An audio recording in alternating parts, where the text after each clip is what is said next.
গত 27 জুন 2026 তারিখ রাত আনুমানিক 2200 ঘটিকায় অর্থাৎ রাত 10টায় জকিগঞ্জ ব্যাটালিয়ন 19 বিজিবি এবং র্যাব 9 এর সমন্বয়ে একটি যৌথ বিশেষ অভিযান পরিচালনা করা হয়।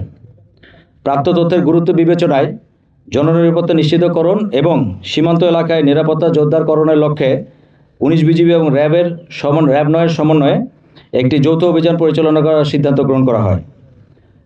গোয়েন্দা তথ্য মতে জকিগঞ্জ উপজেলায় 7 নম্বর 12ঠাকুর ইউনিয়নের সোনাসার গ্রামস্থ ইটের ভাটা এলাকায় অবৈধ বিস্ফোরক দ্রব্যাদি মজুদ থাকতে পারে বলে আমাদের তথ্য ছিল। পরবর্তীতে অভিযানে প্রত্যক্ত অবস্থায় বিদেশি জাপানের তৈরি 1 শুটার গান, 11টি পাওয়ার জেল এবং 11টি নন ইলেকট্রনিক ডেটোনেটর উদ্ধার করা হয়। তবে অভিযানের সময় এই ঘটনায় জড়িত কাউকে আটক করা সম্ভব হয়নি। উদ্ধারকৃত দ্রব্যাদির উৎস সম্পর্কে তথ্য উদ্ঘাটনের জন্য ফার্দার অর্থাৎ আরও গোয়েন্দা কার্যক্রম অব্যাহত রয়েছে। প্রাথমিকভাবে ধারণা করা হচ্ছে উদ্ধারকৃত অস্ত্র এবং বিস্ফোরক বিভিন্ন প্রকার অপরাধমূলক কার্যক্রমের উদ্দেশ্যে ব্যবহারের লক্ষ্যে সীমান্ত এলাকা দিয়ে পাচার করা হচ্ছিল। বিষয়টি অত্যন্ত গুরুত্বের সাথে এবং অত্যন্ত জোরালোভাবে তদন্ত করা হচ্ছে এবং আইনশৃঙ্খলা রক্ষাকারী বাহিনীর সাথে সমন্বয়ের মাধ্যমে প্রয়োজনীয় ব্যবস্থা গ্রহণ করা হচ্ছে। অভিযানটি 2টি বাহিনীর সমন্বয়ের ভিত্তিতে পরিচালিত হয়, যা সীমান্ত এলাকায় নাশকতামূলক কার্যক্রম প্রতিরোধ এবং জননিরাপত্তা নিশ্চিতকরণে আইনশৃঙ্খলা বাহিনীর আন্তঃসংস্থাগত সমন্বয়ের একটি উজ্জ্বল দৃষ্টান্ত। সীমান্তে অস্ত্র, গোলাবারুদ, বিস্ফোরক, মাদক এবং অন্যান্য চোরাচালান ও পুশিন প্রতিরোধে বিজিবি সর্বদা সতর্ক অবস্থানে রয়েছে। আধুনিক গোয়েন্দা তথ্য, নিয়মিত টহল, বিশেষ অভিযান এবং অন্যান্য আইনশৃঙ্খলা রক্ষাকারী বাহিনীর সঙ্গে সম্মিলিত কার্যক্রমের মাধ্যমে সীমান্তকে নিরাপদ রাখতে বিজিবি নিরলসভাবে কাজ করে যাবে এবং এই ব্যাপারে আমরা বদ্ধপরিকর। উদ্ধারকৃত 1 শুটার গান, পাওয়ার জেল এবং নন ইলেকট্রনিক ডেটোনেটর এর বিষয়ে আইনানুগ কার্যক্রম প্রক্রিয়াধীন রয়েছে। এজন্য 19 বিজিবি এবং র্যাব 9 এর একটি সমন্বিত দল উদ্ধারকৃত সরঞ্জামাদি জকিগঞ্জ থানায় হস্তান্তর করছে। পরিশেষে র্যাব 9কে আমি আন্তরিক ধন্যবাদ জানাচ্ছি এবং একই সাথে সীমান্তে শান্তি শৃঙ্খলা, জননিরাপত্তা এবং দেশের সার্বভৌমত্ব রক্ষায় বিজিবি অতীতের ন্যায় ভবিষ্যতেও সর্বোচ্চ পেশাদারিত্ব, নিষ্ঠা এবং আন্তরিকতার সাথে দায়িত্ব পালন করবে বলে ইনশাল্লাহ আমরা কথা রাখছি। আমরা পুশিনের ক্ষেত্রে আপনারা অলরেডি জেনেছেন যে বিজিবি সীমান্তে এই পুশিন ঠেকাতে বদ্ধপরিকর।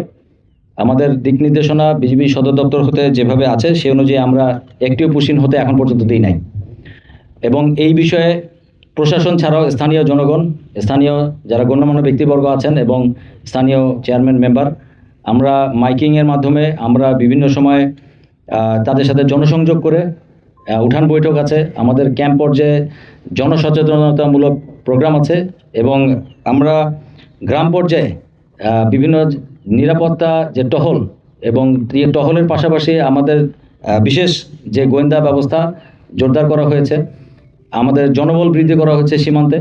সব কিছু মিলেই আমরা একটা কম্পোজড একটা ডিফেন্সিভ মেকানিজমে আমরা এই পুশিন ঠেকাতে সর্বাত্মক কাজ করে যাচ্ছি ডে অ্যান্ড নাইট 24 ঘন্টায় এবং 24 ঘন্টায় আমাদের যে পরিমাণ পেট্রোলিং করতে হয়, রোদ ঝড় বৃষ্টি এবং যে যত ধরনের প্রতিকূলতা আছে, পার্শ্ববর্তী যে বাহিনীগুলো আছে তাদেরকেও সমন্বয়ের সাথে আমাদেরকে যে জয়েন্ট এফোর্ট নিতে হচ্ছে, এই জয়েন্ট এফোর্টগুলো আমরা জারি রেখেছি।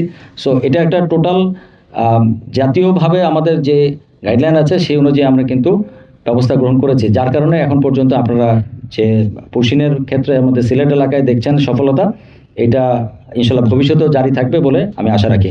আমরা আপনাদেরকে অলরেডি যেটা বলেছি যে এই ধারাবাহিক গোয়েন্দা কার্যক্রম কিন্তু অব্যাহত থাকে এবং এই ধরনের ব্যক্তিদেরকে শনাক্তকরণের জন্য আমরা অতীতেও বিভিন্ন পদক্ষেপ গ্রহণ করেছি। আপনারা জেনে খুশি হবেন যে আমরা বিভিন্ন পাচারকৃত মালামালের আলামত আমরা সংরক্ষণ করি হচ্ছে পরবর্তী স্টেপের অপারেশনের জন্য।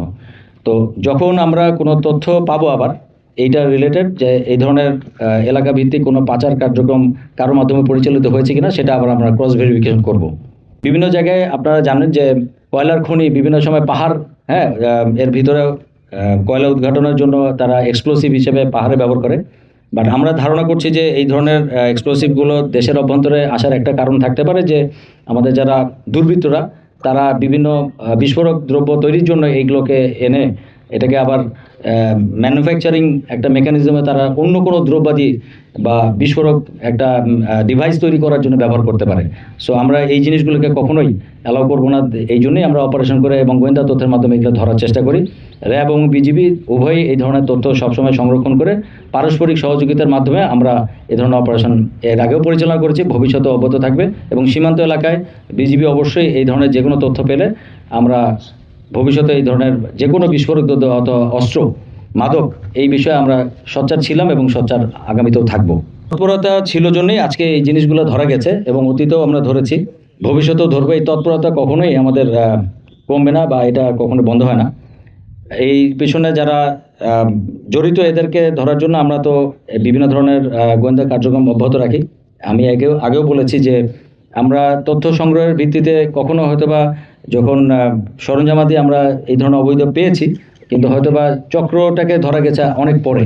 আপনারা অতীতেও দেখেছেন বিভিন্ন সময়ে বিভিন্ন অবৈধ জিনিসের হয়তোবা তাৎক্ষণিক কোনো ব্যক্তিকে না পাওয়া গেল, পরবর্তীতে দেখা গেছে যে আমরা ফার্দার যে ইনভেস্টিগেশনগুলো করি এই তথ্যের মাধ্যমে পরবর্তীতে এই লোকজন ধরা পড়ে। তো প্রত্যেকটা জিনিসেরই একটি গোয়েন্দা কার্যক্রমের একটা সময় বা কালের ব্যাপার আছে। তো এগুলো যখন আবার পরবর্তী আমরা তথ্য পাবো সেই অনুযায়ী আমরা তাদেরকে অবশ্যই সোপর্দ করার চেষ্টা করব।